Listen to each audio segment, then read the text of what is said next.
কত বাদশাহী তো মাটির নিচে শেষ হয়ে গেল, কত জমিনই তো কত যুবককে অস্তিত্বহীন করে দিল।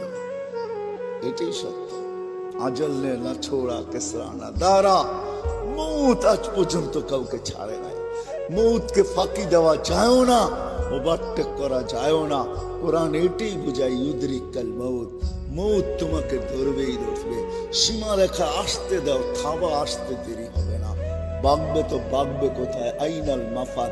কোরআন বুঝাইতেছে তুমি কোথায় ভাগবে, তো আল্লাহ আবার বুঝাইতেছে যেখানেই ভাগবে ইল্লা বিসুলতান, আমার রাজত্বের বাহিরে তোমার যাওয়ার ক্ষমতা নাই।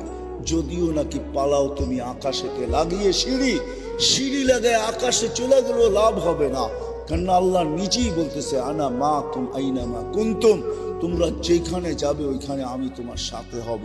আমি যদি জিজ্ঞাসা করি আল্লাহ কতটুকু দূরত্ব থাকবে আপনার আর আমার, তো আল্লাহ কোরআনে জানায় দিতেছে